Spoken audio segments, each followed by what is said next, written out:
Welcome to another episode of 7 Million Bikes, a Saigon podcast.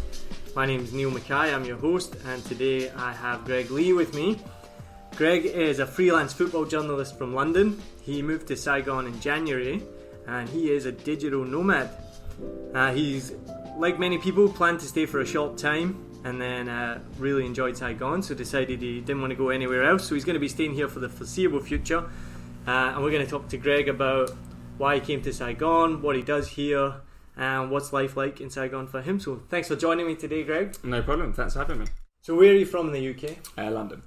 Now, are you really from London, or are you one of those people you're like somewhere in the south of England, but I'm going to say I'm from London? No, London, yeah. But I know the people you mean, and they probably annoy me as much as they annoy you. Kind of on the outskirts, I guess. Yeah. Bordering Surrey, but yeah, London, Croydon. I went to university in Nottingham. All right. So in the middle of the UK. But apart from that, that's kind of pretty much it until I came here. So not just a new experience in Saigon, but also a kind of new experience of living abroad as well. Oh, wow. Yeah. So we'll get to that in a second then. So what did you study at university? Politics. Right. Yeah, which I chose because I basically didn't know what I wanted to do, and I thought I'll pick something relatively open. Found it quite interesting, which is a decent starting point, I guess.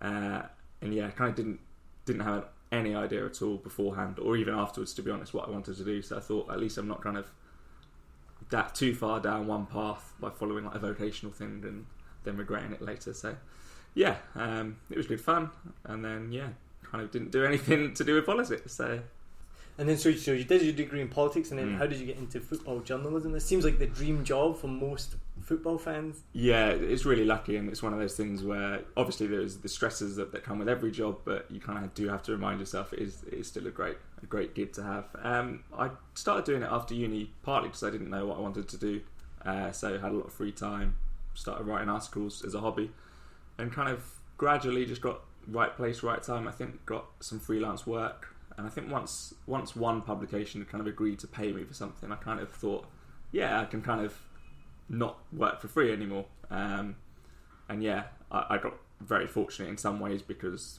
vacancies opened up and people became available that might not have if I'd come at a different time. But managed to get enough freelance work to kind of sustain it as a full-time job. Because a lot of people do it as a hobby. So sometimes when I say this is what I do, they assume I kind of just do it as a hobby. But they assume you're an English teacher. Yeah, also kind of writes a bit of blogging. Yeah. So how long did it take after your spell in Italy to then move overseas, and then what spurred that decision to leave Europe? So it was about 4 years, I think. During that time, I've always been freelance with my job, but I've had kind of one main employer throughout, and that employer has changed. And a lot of those have required me to be in one location, namely London. I used to attend matches, so I had to be there every weekend to go to games. And then around this time last year, as I say, I kind of realised that most of my roles now could kind of be done from anywhere, just using the internet. I kind of had a little chat with one of my main employers at the time, would that be a problem for them? And they said, as long as I get the work done, no. So I gradually looked more into it. I didn't want to go to Europe because I thought if I go to Europe, I'm liable to kind of just come back every now and then, which is convenient in some ways, but I kind of wanted a spell where I was like having a really different change of culture, different way of life, experience something different. But I also wanted to go somewhere where I knew there would be kind of people in a similar position, remote workers, digital nomads type thing. And Asia at that point was always kind of my favourite for that. And I think like Bali and Chiang Mai in Thailand are the two most popular places for that sort of thing. But for me, coming from London maybe as well, it didn't really appeal so much. I think the impression I get of those places, as nice as they are, is that you can kind of become a little bit trapped in a Western kind of bubble. Or you're on a beach living with kind of, and that whole resort is filled with people doing exactly what you're doing, which in some ways is lovely, but whether you would feel like you're actually living in Thailand or Indonesia, I'm not sure. Whereas here you kind of have the best of both worlds as I see it, because you have a really solid network of expats or digital nomads, remote workers, so people who are experiencing the same things as you, but also you can live in a I live in Bintan, so quite a local area. You can really feel like you're actually experiencing a different country, a different culture. And as you mentioned in the introduction, I thought I'd stay here for 3 months and then kind of go off somewhere else for 3 months, but still here now and no real plans to leave. I came with my wife to do a teacher training. We were going to be here for a month, maybe 6 weeks, and then we were going to move on. It's nearly 3 years now. We're still here. We're going to be here for the foreseeable future. And most people who I've met who have ended up staying for a lengthy period, as you mentioned, got very similar stories. Nobody planned to come here for an extended period of time. Yeah. And so, out of those places, then, what ultimately made you choose Saigon as your destination? Researching it seems to be kind of ranked third in terms of, I mean, these are very loose definitions, but how many people were here doing the digital nomad kind of thing. And because those top two are kind of ruled out because of that, those issues. I visited, as I said, Vietnam 2 years ago, and as a tourist, I preferred Hanoi. I found it a bit more interesting, a bit more kind of character, I thought, at that stage. But yeah, really noticeable difference even then when I didn't know so much about the country. When you come down to Saigon, a lot more kind of cosmopolitan, international, which I think as a place to live is what you want, really. Loads of cool places to eat and drink, and just great atmosphere, great kind of dynamism, I think. So that really appealed as well. And even when I was here 2 years ago, I had no plans at that stage to live anywhere or even thinking about that sort of thing. I kind of thought, yeah, this is quite a cool place. I could imagine kind of it would be good to live here. And here I am. And so when you were saying Saigon was ranked third, what makes that? Because I've read things like Saigon or Vietnam actually has like really fast internet. Yes. Is that true? And is that what are the barometers that made it the third best place to go?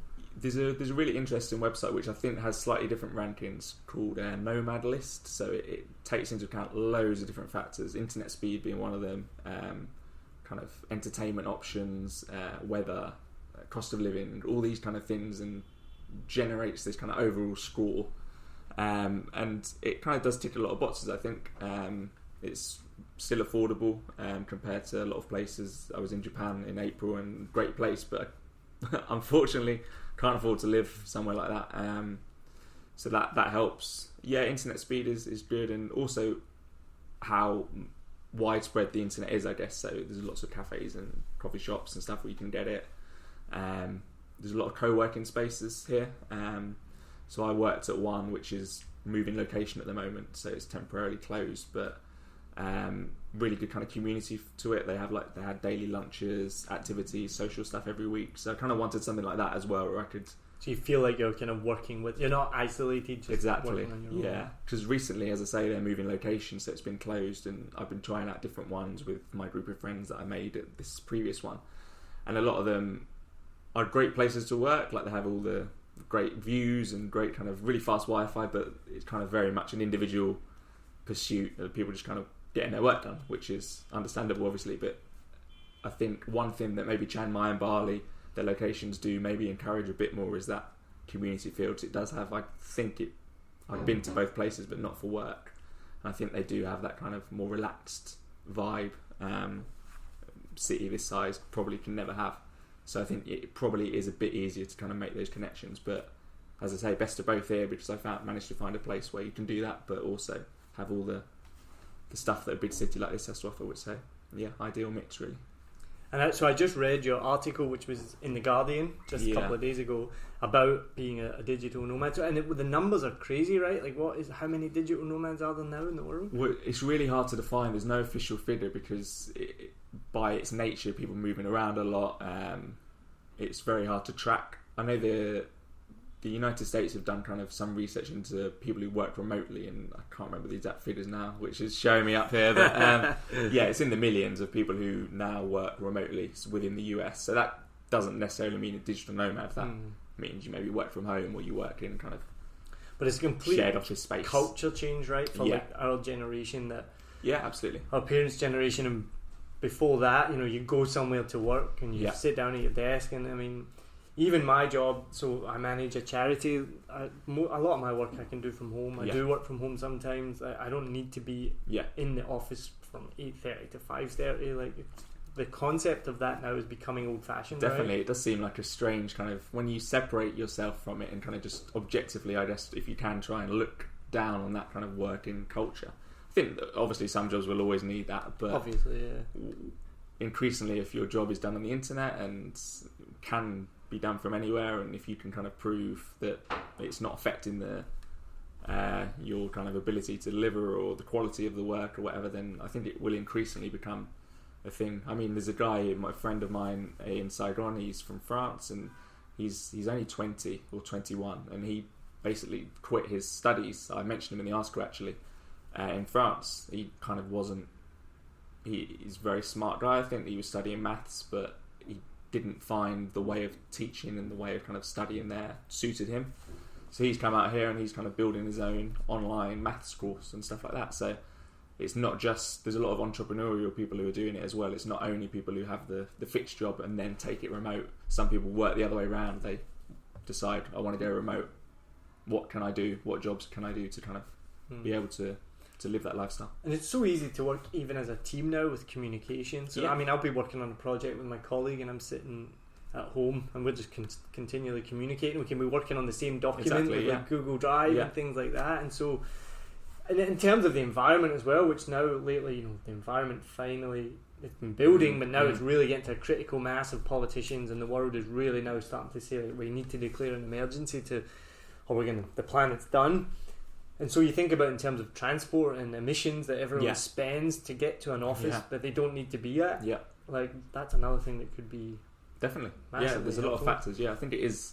It's obviously something which is increasing, but I can't see that kind of trend being reversed. And you kind of wonder how far it would go.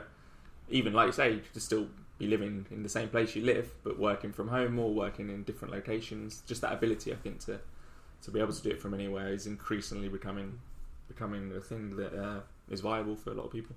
It's definitely more common. The last time I was back in the States visiting my wife's family, her cousin and her roommate worked from home. Like they had the whole office set up and it was all paid for by the company. And I think it was taking phone calls, but you know, you can set up everything that can be done in an office and can be done from home. Yeah. And so, pretty good for them. They could just roll out of bed and start work right away. Yeah, not bad commute, that one. yeah. So what would you say for people that are thinking of being a digital nomad? You know, I think a lot of people, it sounds like the dream almost, right? Like for many people back home in the UK, it's pouring with rain. London, the transport, and they're like, you know, I could be sitting on a beach in Thailand doing this, drinking a coconut, typing away. What are the realities of being a digital nomad, and what are the benefits and what are the disadvantages? Yeah, I think you're definitely right to raise that, because it does look like a idealised kind of way of doing things with no drawbacks, but there definitely are. And it's funny, I wrote the article, and as I said, I came out here in January, so my intention was to be a digital nomad, but I'm not sure I am now. If I'm going to stay in Saigon, that kind of probably nulls the nomad bit of it. I didn't tell the Guardian this when I was commissioned, but no, my intention was to be, so it was something I researched a lot, and I have met people who would fit that category. But so I think the main thing is that one woman who I'm friends with here told me that she's been on the move for about 8 years or something and never really stayed in a place for longer than 6 months. And you do kind of get that feeling where you are drained, basically physically, emotionally, and it's great fun, and you probably have great days where you are in like an idyllic location and you're on a beach and it looks great. But she was saying it can be hard to build kind of relationships with people and places as well, and you almost protect yourself by avoiding that. So I don't know how this would work, but I would imagine that if you're with a group of people, maybe you don't want to commit too much. You almost don't want to like them enough, because then you kind of, when you know you have to leave, it's harder. So I think there's definite downsides to it. And so some people take that decision like, I am going to move constantly, like every 6 months or so. Another guy who I spoke to for the article, who is in Greece at the moment, but he was saying he's lived in 50 cities or something over the last 4 years, and I say lived, but been based in to do work, but that might be for 2 weeks, a month at a time. And I think for some people that's great. You obviously would get to see so much of the world. It's an amazing experience as well, but for some people, including myself, I think I would find that too much. I think sounds exhausting. Yeah, exactly. Yeah, and to keep doing that, obviously, if you have like a lot of people take a year out to go traveling, which is different because you have a defined kind of period of time when you're doing that. So being on the move for that period, I guess, is not that sense of permanent. That being that permanent kind of upheaval and change is something that I think a lot of people would maybe not enjoy, even though it can kind of sound like the ideal way to do it. So would you say you're saying you're maybe not a nomad anymore, but would you say if your work is based in another country and you're living overseas doing it digitally, you're still kind of a digital nomad, right? Yeah, exactly. It's more maybe the digital than the nomad bit, but no, it's true, and that's why it's hard to define how many there are, I think, because there's no set definition. So I'm actually doing a bit of kind of travelling for these next couple of months. This football season's finished, so I won't have quite as much work, but I still will be working. So if I spend 3-4 months of this year outside of Saigon, is that kind of enough to still fulfill the nomad? Like, there's no kind of set definition or set rules on that. So yeah, definitely. And it is something that I think is a very privileged position as well, to be able to do that, because I know a lot of people have jobs, even if they think they can deliver it from anywhere, and they probably can. You have to obviously get your employers on board with that as well, and that's not always easy. So it's not a thing. It's not a thing that would suit everyone, I think, as much as I enjoy it and am enjoying it. I think the most important thing is just to not, when you're researching it, not kind of get trapped into thinking of just kind of the Instagram posts where you see people working with a laptop, and because that does look great, but it's not necessarily a fair reflection. I mean, a lot of my days here are basically the same as it would be in London, and there is that sense of excitement because you are in a place which, even if I don't know what you find, but I haven't been here for longer than me, but there's still enough unfamiliarity and difference to kind of sustain that excitement. Oh, for sure. I mean, just today we just went for a coffee at a new cafe, just 10 minutes down the road, never been before. Unbelievable. Exactly. Coffee, cool place. And I said to my wife, I was like, this is why I love Saigon, because it's such a big city. So many discoveries. Been here for nearly 3 years and we never stop finding new things. And obviously new things are opening, but the stuff that we just don't know about. Yeah, it would take a lifetime, I think, wouldn't it? Or especially that might not be enough. Yeah, exactly. But I think, one thing to realise as well, I think, for people is that the same mundane things that you have at work, at home, will exist here as well, and a lot of days will be the same. Maybe enlivened by a new discovery like a cafe, but it's not kind of all constant beach parties. Well, recently, I don't know if you use Reddit, I've just come across Instagram versus reality. Have you seen this? Yeah, I've seen some of them. And I don't really use it. I don't use Instagram. I have an account, but I don't use it. And so I'm learning about. I didn't even really know what an influencer was until recently. It's, you see this Instagram versus reality, and I think that is having a knock-on effect. Like you say, people might be sitting in an office in London looking at Instagram going, oh, look at that lifestyle, he's having a coconut on the beach. But the reality is, could be loneliness, could be definitely many, many other things. So if someone is listening and they're thinking of becoming, if someone's listening, I hope somebody's listening. If somebody's listening who is thinking of becoming a digital nomad, what would you say to them? I would say just make sure you do your research and kind of find what suits you. There's no one way to do it. You can be someone who wants to move around a lot because maybe you want to see as much as you can. Or if you're someone who wants to stay in one place for 6 months, a year, then do that. I think making sure you're not maybe jeopardising as well your whole, if you have a job you enjoy, or I know a lot of people quit their jobs.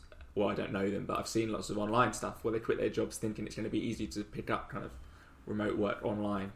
But there's an increasing number of people trying to do it, and sometimes people might have more qualifications than others for certain roles. So I think just be sure that you're it's something which you can do, not just something you that sounds ideal, but then maybe cause you problems further down the line. But I think just do research into it, I think, is a thing. And if you think it suits you, then go for it. Don't just look at Instagram, quit your job one day, book a flight, and then just think, it's tempting, I'm sure. We've all been there. But and so, specifically to Saigon, what would you say to somebody who's thinking about coming to Saigon as a digital nomad? I think it probably applies for across the board, but I think it's a city that I love. But the same reasons that I love it, maybe some people wouldn't. I know it's a very big, chaotic city. It's loud. It's in your face, which I really like. But I've lived in a big city, not quite the same kind of dynamic as Saigon in London, but a bit more organised. But if you come from maybe a smaller place, and I guess it could be overwhelming. And luckily, I don't have to deal so much with the bureaucracy or the job. I'm not employed by a local kind of Vietnamese person or company, so I've heard that can sometimes be frustrating getting stuff done. But I think again it's just all about the research and knowing that what might work for someone wouldn't work for others. I know you Well, we're just talking about Vietnam being Saigon being a loud, chaotic city. If you can hear the banging in the background, there's construction going on right above us at the moment. And if you live in Saigon, then you'll understand it. That's just a normal daily occurrence. Quite quiet, actually. Yeah, it's not too bad.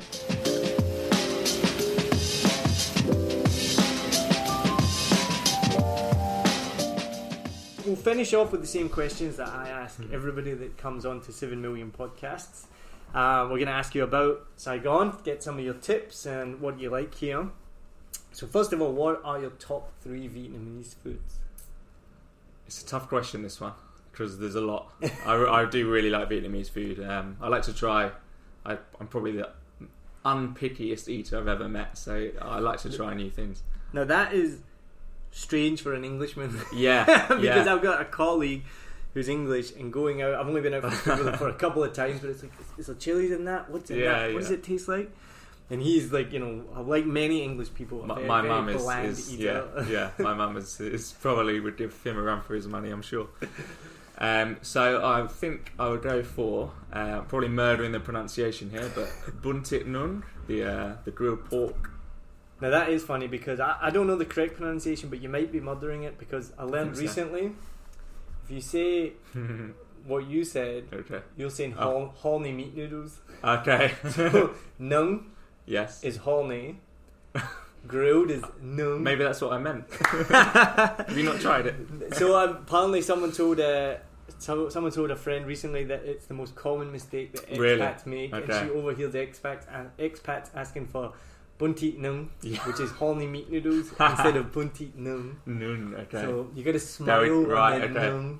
There we go. There you go. So if you've been getting funny looks, that's why. I've got funny dishes as well. I don't know what they're serving. Why am I getting all these propositions and phone numbers? Exactly. So that one. That one, yeah.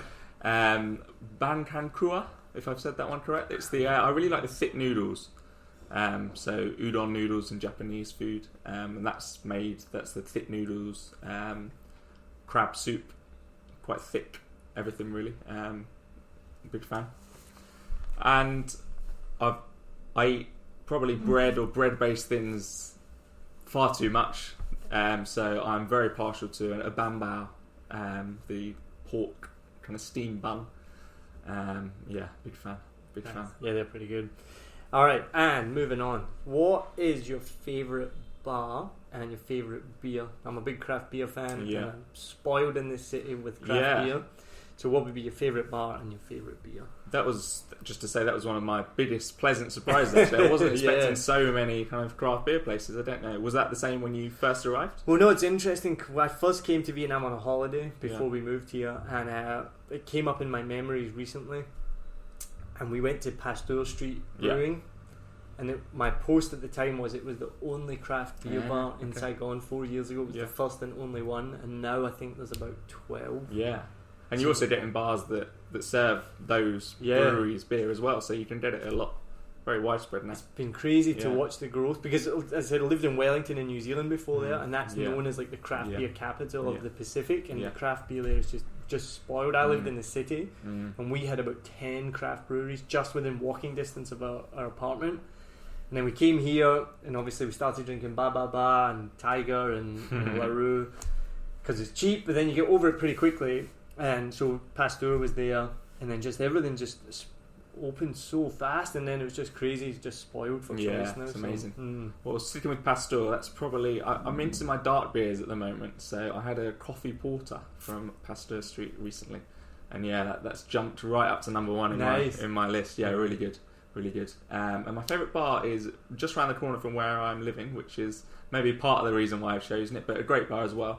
It's called, again, pronunciation maybe here, but Non Chai Kwai. Yes. I've just found this place. It's amazing. Kwai. Yeah. Was there just last week. Yeah, I'd never, again, just living in the city, never even heard of it. Yeah, and it's kind of not, that area is not where you'd expect that kind of flavor. Like, it's quite quiet area, like a little Japanese kind of neighbourhood around there.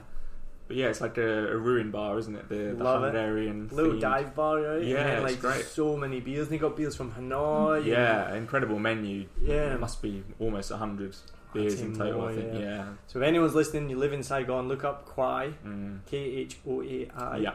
And what district is that? Bintan. But it's not too far from District 1. It's kind of just over the bridge, so it's not have to venture too far if you're in the centre. That's a good shout. Yeah, that is a really cool bar. Yeah. I'm quite excited to find that. And what's your favourite daytime place to drink? I really like a place. So as I was saying about the co-working thing, recently, having previously worked in one place kind of all week, I've now been discovering new places, some other co-working spots, but also some cafes and places like that. And I went the other day to Old Compass Cafe, which was really nice, really kind of homely. It's very central, isn't it? It's on Pasteur Street, right? Yeah. So you kind of expect this obviously very busy area, and it's maybe the 5th, 6th floor or something like that, but really kind of quiet, oasis of calm, kind of in this middle of this. Really because that's one of the busiest kind of really busy and junctions right there. And you got Liberty Central next door, right? Yeah, exactly. But they do kind of everything, so you can get a coffee there. I think they do all day breakfast. They do lunch, dinner, craft beer, wine. So it's one of those places where I think I went there to work, but I think it'd be great just to kind of hang out as well.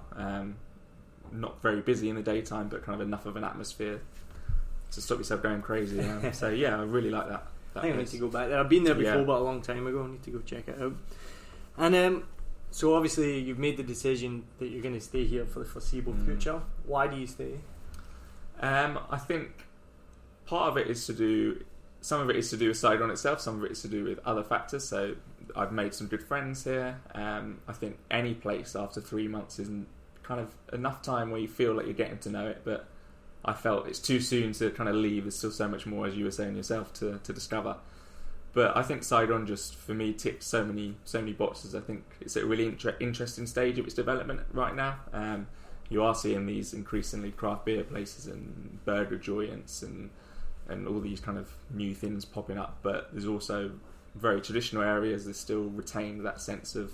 I love that in District 1 you can still you can go to these fancy places, or you can go to just get a bowl of noodle soup for 30k or for £1 or $2 or whatever. Don't know my exchange rates too well, but trying to cover all bases. The mix of stuff I think is one of my favourite things. It's such a unique place, I find, just because of exactly what you said. We're so spoiled now because so my sister-in-law and brother-in-law live here as well, and they've been here for 5 years, and so for them it's changed even more so than for us. And so when they first came here, there was almost nothing. And now we just have so many options for food and different cuisines and beer and but then at the same time, you know your spots where you can go and get some awesome street food for like 20,000-30,000. And it's the fact that you can mix that up. Like I sent a picture to my sister last week of some kumtam I had just outside of this building, and I was like 30,000. Yeah, it's it was less than actually. It was like $22,000 for less than £1, and it's just incredible food. And so, what do you think is the most misunderstood thing about Saigon? I think it's probably that, actually, and I'm basing this on a couple of friends who have come over and recently, but they've both been surprised by kind of how modern a lot of it is in the centre anyway. I think maybe there's still an impression, which is understandable, because if you're saying 5 years ago it was still very different to what it is now, that it's not as kind of modern and more backwards maybe people think it is. But I'm not sure, because as I said, I came here 2 years ago and I was trying to think, what are my misconceptions, what did I kind of not think about? But I think having been here and kind of got a taste, or I kind of knew what I was expecting, and then as I was saying with the whole digital nomad thing, I did look quite seriously into where would be a place that I think I would like. So I think I kind of learned from previous misconceptions before I arrived. So there was nothing really that shocked me too much. One thing though, we mentioned Hanoi earlier, I think it really is very, very different. I think maybe outside the country you don't realise how that divide that still kind of exists and how different the two cities are, and the people and the cultures as well. Something which maybe I underestimated, I think, having spoken to people now. I still don't fully understand that, but no, I wouldn't say I understand it, but definitely heard that the people are very different, but we won't go into that too much. No. And so obviously we know Saigon is chaotic, it's loud, it's hot, it's noisy. The air pollution can be terrible, the traffic's bad, and sometimes I know as an expat you just need to get out of town. Yeah. Where's your favourite place to get out of Saigon? I mean, it's something I probably haven't done as much as I should have, actually. I do work a lot of weekends with my job, so that is often the prime time to get out, but unfortunately I'm kind of holed up in front of a laptop, which I shouldn't moan about too much. But Vung Tau, I had a really good trip there. I actually got probably my worst sunburn I've ever got there. As you can see, Neil, I'm not the not the most tanned of people. In Scotland we call you Peely Wally. Yeah. Vung Tau is a bad reputation, I think, and I was put off going there for the longest time because people said it was so terrible. And I went about 6 months ago and I thought it was fine. Yeah, me too. I've only been once, so I maybe need to go back to see more of it. But no, I really enjoyed it. I had a really good trip down to the Mekong Delta as well. I stayed in Ben Che, but not in the city or the town. Kind of a bit further out. A really nice farm stay it was. So very kind of rural, and that was a nice little escape. So I really enjoyed that as well. Nice. And so final question, not just thinking about being a digital nomad, thinking in the context that we just said, Saigon is a very unique and challenging city to live in. If someone's thinking of coming to Saigon to live, what advice would you give them? I think it's a very big city, as we said, so if you've already decided that it is a place you think you'd like to try, I think make sure you kind of live in an area which you think suits you. I know a lot of expats live in District 2, Tau Dien, which for them suits their needs.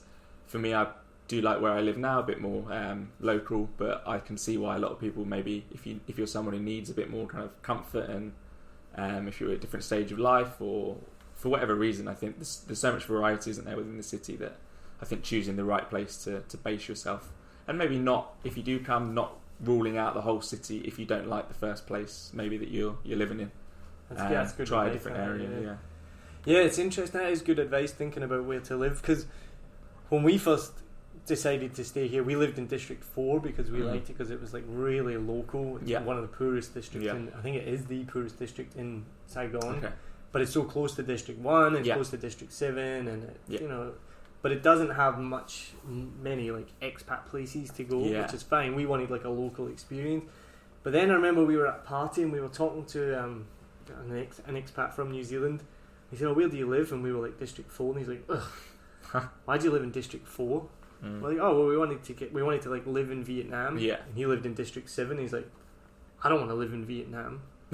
That's why I live in District 7. And I'm like, why would you come all the way here and live in this different environment, and then just want to be in like this sterile District 7 foamy hung environment? And it is, I'm not saying that that's wrong, you know, and it's fine, like you say, if that's what you want, but to dismiss coming here to live in a place surprised me. Yeah, I think if you want to live there, that's absolutely fine, but to kind of sneer at people who want something slightly different and maybe more authentic, very very strange. It's a bit strange. But I think that is good advice. Like, if you don't like where you live, don't rule out the whole city, because there might be somewhere else that you live like better. Yeah. And because they are so different, and often you can go on the bike for 15-20 minutes and be in a totally different area, can't you? So it's not enough, I don't think, to sample one place and decide you really love or really hate the whole thing, because I haven't discovered half of the places yet. So yeah, that's very true. Well, thank you very much for joining me. Really interesting, great talking to you. Yeah, great to chat. I think it's some good advice there for anyone who's thinking of becoming a digital nomad, or anyone who's thinking about living in Saigon. Good luck with Crystal Palace. Good luck with your travelling for the next couple of months. Where are you going to? China and South Korea and Malaysia. Nice. And so you'll be working while you're travelling? Yeah, I'm not sure how much I'll be working, as much as I can, I think, but yeah, I'm hoping to have maybe half of the week to travel and explore, and then maybe the other half to fund my travels. Not a bad life, eh? Can't complain. Alright, thank you very much. Thanks for joining me on an episode of 7 Million Bikes, a Saigon podcast.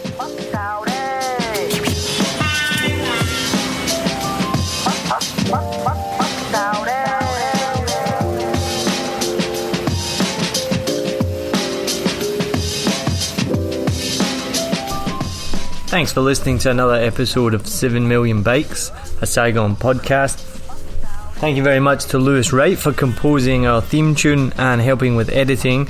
And thank you very much to Lynn Nguyen for helping with the cover art design that you see on our Facebook page and our website. If you do want to leave us a review, go to Facebook, look for 7 Million Bikes, a Saigon podcast, or you can check us out online at www.7millionbikes.com. I hope you're enjoying listening to the podcast. If you have any suggestions of people in Saigon who you'd like to hear from, like to be interviewed, then just drop me an email at 7millionbikes@gmail.com. Thanks for listening. I hope you're enjoying the show. I hope you enjoyed this episode. If you're like me, you may use your laptop at places where you have to use public Wi-Fi. This opens you up to digital snoopers. It's a massive problem. It can be your internet service provider, or you know who, looking at what you do online, or a cyber criminal trying to steal your bank passwords or credit card info, or even a hacker at the next table trying to steal your sensitive data. These days, it is vital that you keep your data safe. NordVPN keeps all of these snoopers away. It makes your internet activity private, protects you from accessing dangerous websites that are phishing for your data, and lets you enjoy your favorite content securely, even while away from home. And it's easy to use, even I could use it. I've actually been using NordVPN for years now here in Vietnam, and I'm excited to be an affiliate partner with them. I've used NordVPN to watch Netflix, BBC, Disney Plus with ease, and I also know that my information and data are safe from prying eyes, whoever they may be. Join now and you'll get 68% off and 3 months free when you go to my link, nordvpn.com/SMB. Just again, for those hard of hearing, nordvpn.com/SMB. The link is also in the show notes. I know nobody checks them out, but go check that out and you can get the link from wherever you're listening to this podcast. As an affiliate partner, it also means that I will get a small commission when you sign up, but at no extra cost to you. So not only will you be getting a great deal through 7 Million Bikes, you get a great VPN and you'll be supporting 7 Million Bikes podcast. Stay safe online and enjoy the shows you love. Any questions, just let me know. You know how to get in touch with me. And thanks for listening to this show. Cheers.